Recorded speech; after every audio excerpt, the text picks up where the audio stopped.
To celebrate 700,000 followers, I'm doing a macaron tutorial.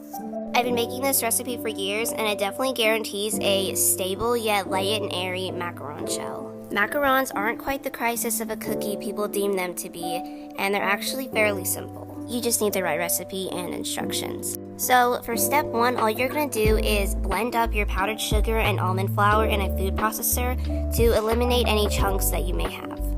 I usually do this twice, but that's not necessary. Step 2, wipe down your mixing bowl and saucepan with lemon juice to eliminate fat residue. Step 3, take 1 portion of your egg white and add it to your dry ingredients to form a paste.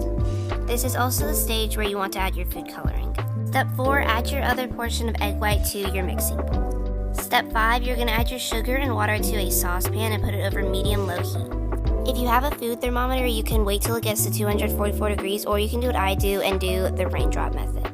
So basically what you're going to do is you're going to get a glass of cold water and continuously add your syrup into it. And once it gets to a stringy consistency, you're going to start beating your egg whites on high speed. And while your egg whites are beating, you're going to continue to add your syrup into the cold water until it is able to hold its shape, kind of like this.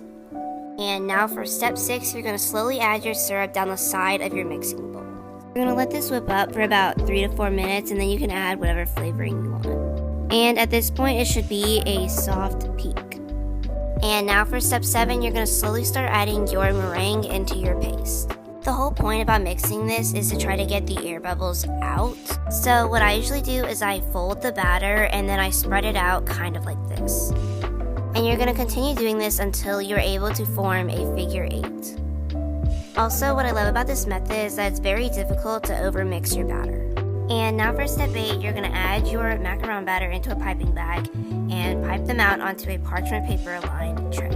For step 9, you're going to tap your tray on your counter to eliminate all the air bubbles.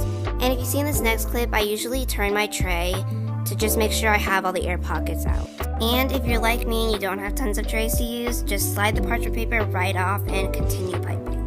And for step 10, you're just going to let your macarons sit on the tray for about 45 minutes until the tops are dry, and then you're going to add them to your oven at 300 degrees Fahrenheit for 17 minutes. And for step 11, I usually puncture my macaron shells to make sure that the filling doesn't seep out the side.